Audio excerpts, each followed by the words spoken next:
Well, it has been a year now since General Motors filed for bankruptcy protection. Since then, the U.S. automaker has turned its finances around through drastic reorganization, but it does still face a number of issues. It does trail its competitors in cutting its payroll and developing eco-friendly vehicles. NHK World's David Savino has more.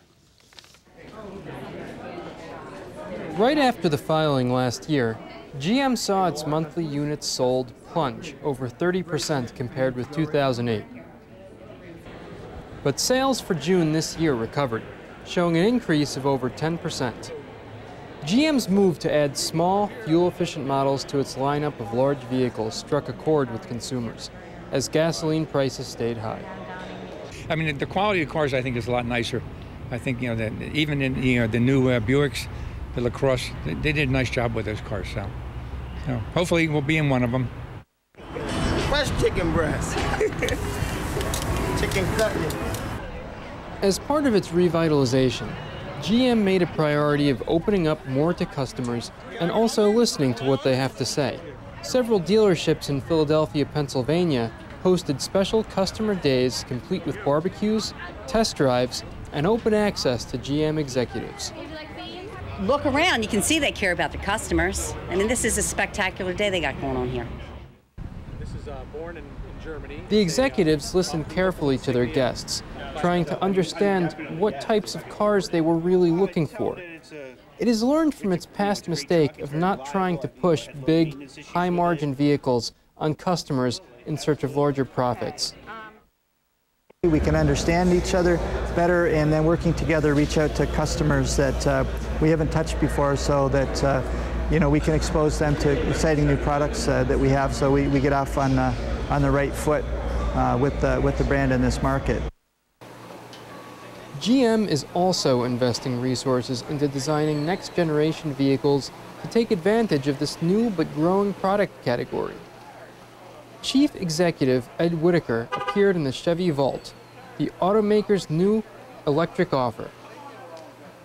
It is not range limited. That is most significant. Nobody else can make that claim. We want to show that this vehicle and General Motors is at the forefront once again. Ahead of the launch this fall, GM test drove the Volt from Texas to New York, covering a 2,800-kilometer, 1,800-mile stretch of public roads.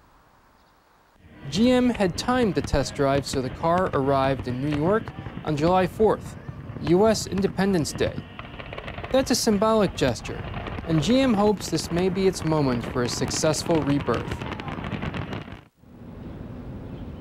Meanwhile, on cutting costs, GM has not made as much progress as it had planned. It's another key factor for rebuilding its operations. The automaker is still entangled in agreements with labor unions. To expand production of smaller cars, this plant in the Midwestern state of Ohio is boosting its workforce. It's trying to gather former workers who were laid off locally and from other factories across the country. But agreements with the unions state that it must offer jobs to more expensive senior workers first. And that is by producing cars and trucks that are so desirable that the transaction price, the average transaction price of those vehicles is higher and can make up for the fact that the labor cost is higher. With competitors continuing to build on their smaller, energy-efficient vehicle offerings, GM must address this hole in its lineup, as well as its higher cost structure. And while sales are up and its situation is much improved, GM still has a long way to go towards recovering its former dominance in the auto industry. David Savino, NHK World, New York.